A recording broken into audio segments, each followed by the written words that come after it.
ये है दिल्ली दर्पण। नमस्कार, जय हिंद। आप देख रहे हैं दिल्ली दर्पण टीवी। आज के इस विशेष शो की शुरुआत करने से पहले हम आपको बताना चाहेंगे कि आखिरकार ये शो आपके सामने क्यों लेकर हम आए हैं। क्योंकि बहुत से लोग आजकल डिजिटल इस दुनिया में अखबार नहीं पढ़ पाते हैं, अखबारों की जानकारी सही से नहीं ले पाते हैं। तो इसीलिए हम आज खबरों की खबर, ये विशेष शो जो हमारा स्टार्ट हो रहा है आज से, इस खबर में हम आपको रोजाना जो आपके अखबारों के हेडलाइन बनते हैं और किस तरीके से कौन सा अखबार किस खबर को किस मायने के साथ दिखा रहा है और क्या उसने कुछ नया बताने को पब्लिक को प्रयास किया है, क्योंकि बड़ी रिसर्च बेस्ड पत्रकारिता जो है अखबारों के अंदर की जाती है। तो हमारे हिंदी अखबार विशेषकर दिल्ली को लेकर, राष्ट्रीय राजधानी क्षेत्र दिल्ली को लेकर किस तरह की चीजें पब्लिश कर रहे हैं, किस तरह की खबरें दिल्ली को लेकर निकल कर आ रही हैं।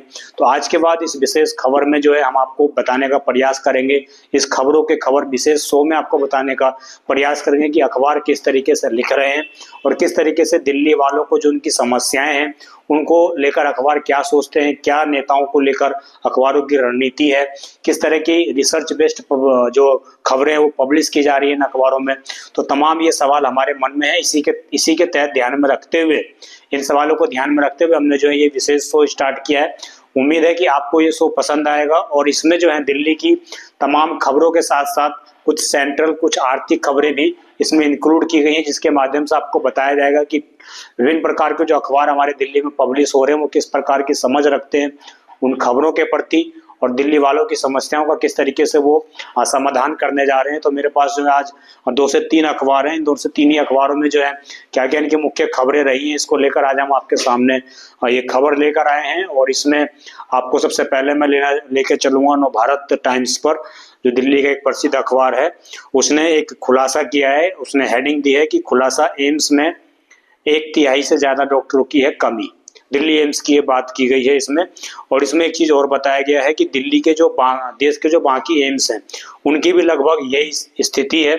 और इस खबर को पब्लिश इसलिए आज नवभारत टाइम्स में किया गया क्योंकि अब जो स्थिति बन गई है, पहले क्या था, पहले भी इस तरह की स्थिति थी कि दिल्ली एम्स में फैकल्टी नहीं है, डॉक्टर्स नहीं है, परंतु अब लगभग 34% से अधिक जो है 34% से अधिक पोस्ट फैकल्टी जो है खाली है। इस कारण ये खबर आज नवभारत टाइम्स ने पब्लिश की है और राहुल आनंद जी ने इसको लिखा है। इसमें यह भी बताया गया है कि संसद में आज जवाब दिया गया था केंद्र सरकार के माध्यम से, जिसमें बताया गया था कि 2024-25 में कुल 1235 सेक्शन पोस्ट हैं। यह संख्या 2022-23 में 1191 थी और जिसमें से 1827 पोस्ट खाली थे। यानी कि 2022-23 में जो स्थिति थी वो 2024-25 में वो स्थिति और खराब हो गई। तो संसद में इसका जवाब दिया गया और ये बताया गया कि 34% से अधिक फैकल्टी जो है दिल्ली एम्स में नहीं खाली है। इसमें एक चीज और इंक्लूड इसमें एक चीज और इंक्लूड ये की गई है कि एक सर्जरी के लिए लोगों को कई महीने, 6 महीने तक की उनको डेट मिल रही है दिल्ली एम्स से। तो निश्चित रूप से इस खबर के माध्यम से अखबार ने दर्शाने का प्रयास किया कि जो सरकारें दावा करती है कि हेल्थ फैकल्टीज ठीक काम कर रही हैं, स्वास्थ्य सुविधाएं पहले से बेहतर हो गई हैं, परंतु वास्तविकता में वैसा कुछ होता हुआ नजर ग्राउंड पर नहीं आ रहा है। अब हम दूसरी खबर की बात करें तो दूसरी भी नवभारत टाइम्स की खबर है, जिसमें यह बताया गया कि ब्रेकडाउन के बाद अब सड़कों से फटाफट हटेगी डीटीसी की बसें। जैसा कि आपकी जानकारी में होगा कि अक्सर डीटीसी की बसें जो है कहीं भी रास्ते में खराब हो जाती है, क्योंकि बहुत से वाहन जो है पुराने हो गए हैं तो वो कहीं भी खराब हो जाते हैं, उसके कारण सड़क पर लंबा जाम लग जाता है, ब्रेकडाउन हो जाती है बस। तो उसके लिए अब डीटीसी ने एक विशेष टास्क फोर्स बनाई है, जिसके माध्यम से ऐसे स्पॉट्स की पहचान की गई जहाँ पर ज्यादातर बसें जो है ब्रेकडाउन होती है। कई ऐसे दिल्ली के अंदर ऊंचाई वाले क्षेत्र हैं, वहां पर कई बार बसें जब चढ़ती हैं तो वहां पर ब्रेकडाउन हो जाता है। कई ऐसे ढलान वाले क्षेत्र हैं जहां पर बस तेजी के साथ अगर उतरती है तो वहां पर भी ये समस्या हो जाती है। जहां पर सड़कें खराब हैं, जिन इलाकों में सड़कें ज्यादा खराब हैं, वहां पर भी ब्रेकडाउन की समस्या अक्सर देखने को मिलती है। तो डीटीसी के इंजीनियर स्टाफ के कुछ कर्मचारी ऐसे लोगों को तैनात किया गया है कि जिससे कि जल्दी से जल्द वहां पर उन एरियाओं में बस को ट्रीट किया जाए, बस को ठीक किया जाए और जल्द से जल्द वहां ब्रेकडाउन की जो समस्या है उसका समाधान किया जाए। इस खबर में ये बताने का नवभारत टाइम्स का प्रयास था। तो निश्चित रूप से कहीं ना कहीं अच्छी तरीके से चीजों को कवर किया गया और ये भी दिखाने का प्रयास किया गया किस प्रकार जो ब्रेकडाउन की समस्या लंबे समय से बनी हुई थी डीटीसी के लिए, उसको समस्या के एक समाधान की ओर जाते हुए अब हम बात करते हैं तीसरी खबर की। राष्ट्रीय राजधानी क्षेत्र दिल्ली से है ये भी, और यहाँ पर भी ये बोला गया है कि आपदा से निपटने में और मजबूत होगी दिल्ली, बनेगी खास फोर्स। इसमें कल जो एक बैठक हुई DDMA की, इसमें ये फैसला लिया गया कि दिल्ली के अंदर SDRF एक फोर्स बनाई जाएगी, जिसके माध्यम से दिल्ली में आपदाएं जो होती हैं वहां पर जल्द से जल्द सुविधा पहुंची जाए, जल्द से जल्द फोर्स पहुंचाई जाए। क्योंकि दिल्ली की आबादी लगातार बढ़ रही है और आबादी बढ़ने के साथ ही आपदाएं भी लगातार दिल्ली में बढ़ती जाती हैं। कई बार ऐसी घटनाएं घटित होती हैं जहां पर फोर्स समय पर नहीं पहुंच पाती है। सामान्य तौर पर यह देखा जाता है कि NDRF को ही जाना पड़ता है, परंतु अब दिल्ली अपनी एक स्पेशल फोर्स बना रही है, जो DDMA दिल्ली का डिजास्टर मैनेजमेंट जो विभाग है उसकी तरफ से ये बैठक की गई, जिसमें ये ऐलान किया गया है कि SDRF special disaster relief force बनाई जाएगी, जिसके माध्यम से जो है जल्द से जल्द दिल्ली में जहां भी कहीं हादसे होते हैं वहां पर फोर्स पहुंचकर राहत का बचाव कार्य कर सके और स्थिति का जायजा लेकर वहां पर स्थिति को सामान्य बना सके। इसके लिए ये स्पेशल टास्क फोर्स अब गठित की जाएगी। दिल्ली वालों के लिए कहीं ना कहीं एक बड़ी खुशखबरी ये है।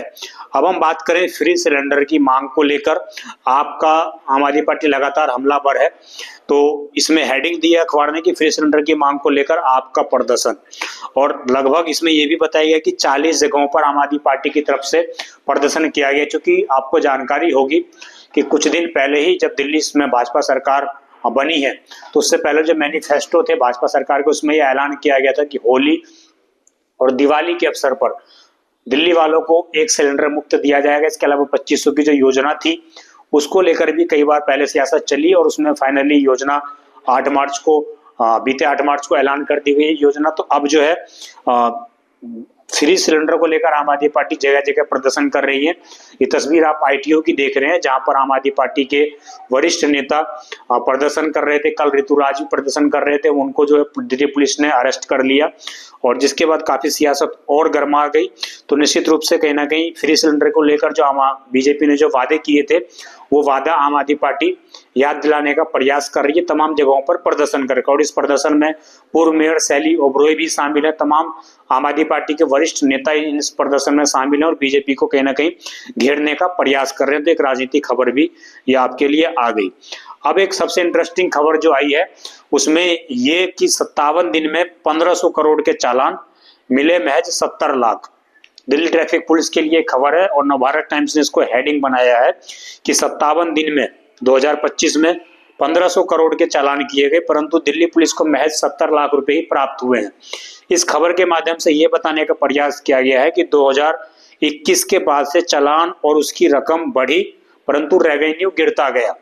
अखबार ने यह हेडिंग में डाला है, और अखबार ने यह भी बताया है कि 1 जनवरी 2025 से 26 फरवरी तक हुए 15 अरब 97 करोड़ के चालान हुए हैं, जिसमें ट्रैफिक नियमों की जो अवहेलना दिल्ली वालों की तरफ से की जाती है उसमें जो चालान किए गए उनके माध्यम से जो वसूली की जानी थी, जो ऑन द स्पॉट जो चालान किए जाते हैं उसमें लगभग 15 अरब 97 करोड़ की जो है चालान काटे गए लोगों के। और 2021 के बाद से लगातार गिर रहा है ट्रैफिक पुलिस के रेवेन्यू का ग्राफ, और इसमें यह भी बताया गया है कि 200 से 250 रुपए में निपट रहे हैं लोक अदालतों में 20,000 तक के चालान। यानी कि इस पूरे खबर में अखबार ने यह बताने की कोशिश की है कि जो 2019 में बने नए वाहन एक्ट के अधिनियम के बाद ट्रैफिक नियम तोड़ने का चालान की रकम भी बढ़ी है। और आपको एक चीज याद दिला दी जाए कि 2019 में एक नया ट्रैफिक नियम अधिनियम बना, जिसके बाद ये ऐलान किए गए जो नॉर्मल चालान थे उनकी रकम बढ़ाई गई थी। यानी कि जहां पर 500 रुपए के चालान कटने थे वहां 1000 रुपए के किए गए, कहीं पर 5000 के किए गए। जहां पहले 500 रुपए का चालान कटता था वहां 5000 कर दिए गए थे चालान को। उसके बाद काफी रकम बढ़ी दिल्ली ट्रैफिक पुलिस की, जिसके बाद चालान लगातार किए जाते थे। परंतु अब जिस तरीके से 1500 करोड़ का चालान काटा गया, परंतु सिर्फ 70 लाख रुपए क्यों आए? ये मन में आपके सवाल हो सकते हैं। इसका जवाब ये है कि दिल्ली के अंदर विभिन्न प्रकार के लोक अदालतें आयोजित की जा रही हैं समय समय पर।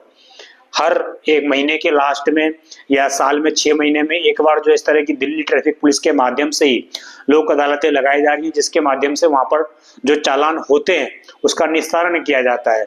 अब इस लोक अदालत के लिए दिल्ली ट्रैफिक पुलिस के लिए मुसीबत बन गया है, क्योंकि यहाँ पर दिल्ली ट्रैफिक पुलिस के द्वारा जो चालान काटे जाते हैं, अगर एज इट इज चालान जमा कर दिए जाए तो दिल्ली ट्रैफिक पुलिस की मोटी कमाई हो सकती है।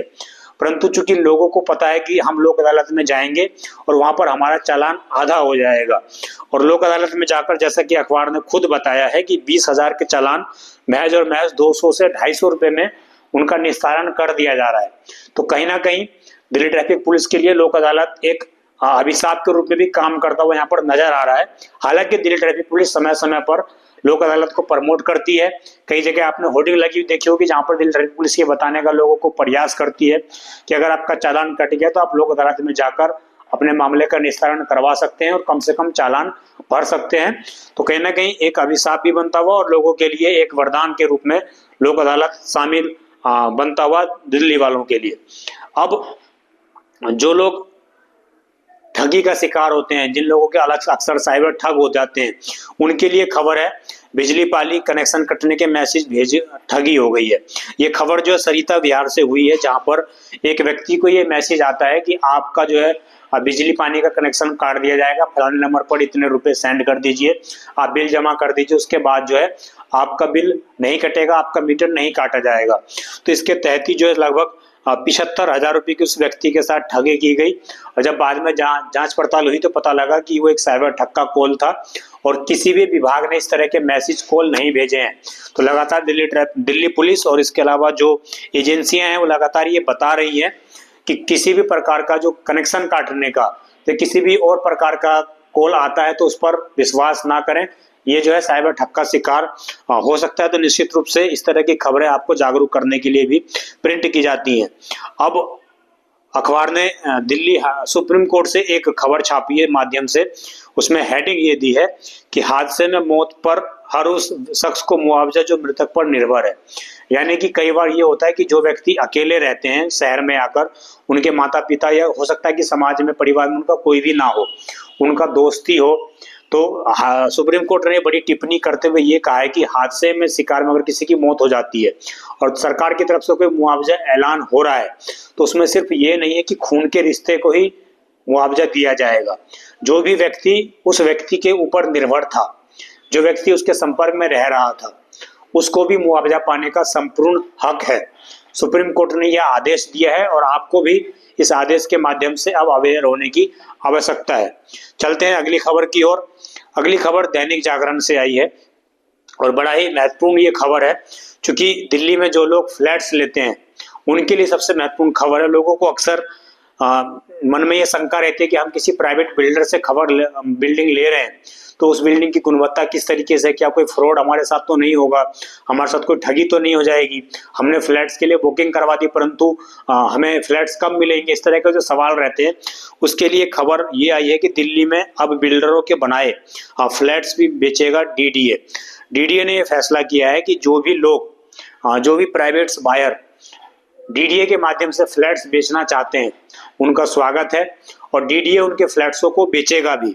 1%, इस खबर में ये बताया गया कि लगभग डीडीए 1% के चार्ज पर उस खबर को बेचेगा और उसके बदले उनको लगभग जो है 15% अतिरिक्त एफएम मिल जाएगा, यानी कि अधिक निर्माण वो कर सकते हैं, अधिक एरिया उनको निर्माण के लिए मिलेगा अगर वो डीडीए की इस योजना में जुड़ते हैं। और डीडीए इसके प्रति लगभग 1% तक चार्ज लेगा। इसमें एक चीज और बताएगी कि डीडीए अधिकारियों के मुताबिक दिल्ली मास्टर प्लान 2021 की क्लोज 4.43B5 आवासीय घाट ग्रुप हाउसिंग के तहत उक्त नीति के नियम बिल्डरों द्वारा चाहे निजी जमीन और चाहे डीडीए से ली गई जमीन पर तैयार दोनों ही आवास परियोजनाओं पर लागू होगी।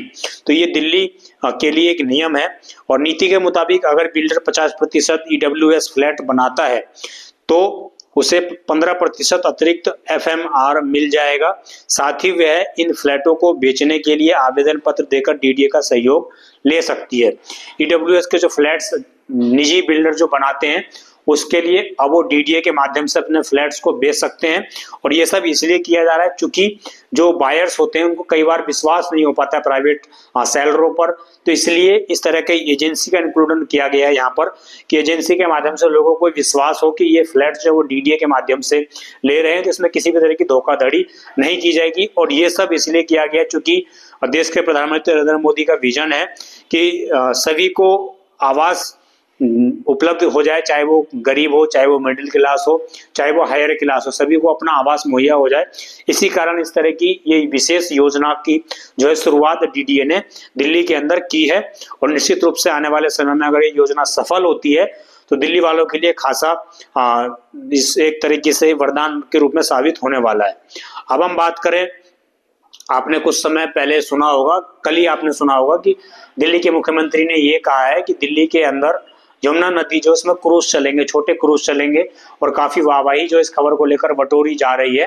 परंतु अब उसको लेकर कांग्रेस पहले यमुना को अविरल करे सरकार, कांग्रेस ने ये बोला है।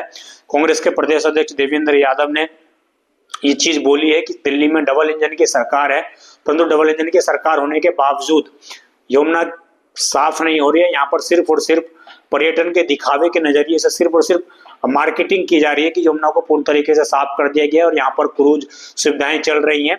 इस तरह की चीजों को सिर्फ जनता के सामने प्रचार कर उनको गुमराह किया जा रहा है। अब आप ये वीडियो देखिए, जिसके माध्यम से आप देख सकते हैं कि किस प्रकार इसमें बाकायदा लोकेशन भी लिखी हुई है कि मदनपुर खादर का ये वीडियो है, जहां पर साफ तौर से देखा जा सकता है कि यमुना कितनी विषैली है। अभी भी वहां पर झाग यमुना के अंदर दिखाई देती हुई नजर आ रही है।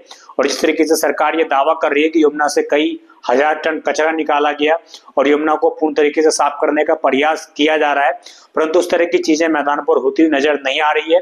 और शायद यही वजह है कि कांग्रेस पार्टी की तरफ से इसको विरोध दर्शाया गया है और पार्टी ने सीधे तौर पर यह आरोप लगाया है कि सरकार जो है सिर्फ और सिर्फ दिल्ली सरकार एक प्रचार करने का प्रयास कर रही है, कुछ भी जमीनी स्तर पर होता हुआ नजर नहीं आ रहा है। अब हम बात करेंगे अगली खबर की, तो बेहद ही चौंकाने वाली खबर है। कई बार आपने दिल्ली में सुना होगा कि आत्महत्या लोग कर लेते हैं, परंतु मां ने 2 बेटियों के साथ जहरीला पदार्थ खाकर की आत्महत्या।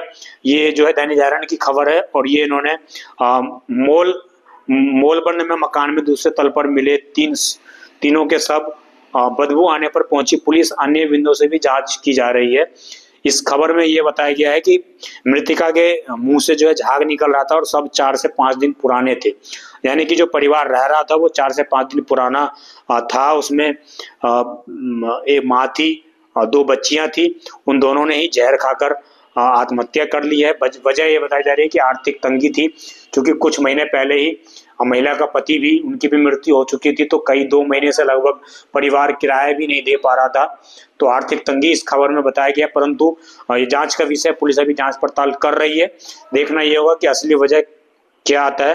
पूरा मामला जो है मोडल बंद का ये पूरा मामला है, जहां से ये खबर आई है कि 3 लोगों ने आत्महत्या कर ली है। अब एक खबर जो बेहद ही राहत देने वाली है दिल्ली के एलजी के लिए।